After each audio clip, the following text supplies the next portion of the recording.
We are your local election headquarters. It is debate week at the Arkansas Educational Television Network studios.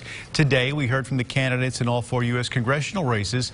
Clarke served as a panelist on the most competitive one. She is joining us now in the studio with a recap of this. Busy day, Jess.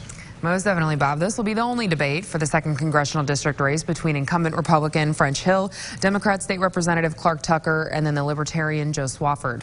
The latest poll shows Hill ahead of Tucker by 9 points. The candidates hoping to serve Central Arkansas in Congress faced off in a debate Monday.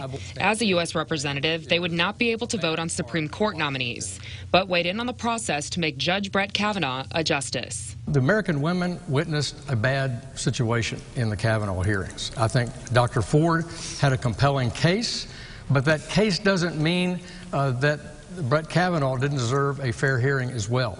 But I think it's important for the message that we're sending to young men in this country as well. If we don't sufficiently investigate these allegations and what they might be able to get away with because they're led to believe that it's normal conduct when it absolutely is not. On the Trump administration's tariffs, it is having some negative residual effects on our farmers, and we should be concerned about that. And his steel and aluminum tariffs across the board, I oppose. He knows I've opposed them.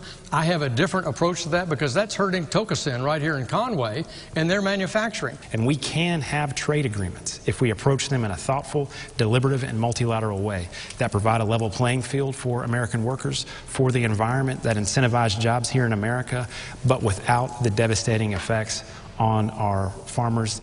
The two candidates collided on the ballot measure before voters in November that would raise Arkansas's minimum wage to $11 an hour by 2021. And there are too many people right now who work full-time, sometimes more jobs than one, and still can't afford life's basic needs, still can't afford to put food on the table, buy the medicine that they need, and buy health care. Focus on getting training through our education system to get people more skills so that they have the ability to earn a higher wage based on their success and their productivity. We should be trying to get a maximum wage for all people. The candidates addressed health care in their closing statements. Tucker said the bill to repeal the Affordable Care Act backed by Hill would have removed critical protections for people with pre-existing conditions. Now, Hill criticized a proposal backed by Tucker that would allow people to opt in to Medicare. Back to you, Bob. All right, Jess, thanks very much. You can watch the full debate right now on our website, krk.com, and later, of course, on ATN. That's tomorrow night at 8 o'clock. So you'll have to tune in to watch that. And if you want to listen to it on the go, we've posted all 4 of today's congressional debates as Capitol View podcast. You can find them wherever you get your podcasts. The debates continue on Wednesday when the candidates for Attorney General and Secretary of State face off. On Thursday, it'll be the candidates for Lieutenant Governor. And on Friday, the candidates for Governor will then debate.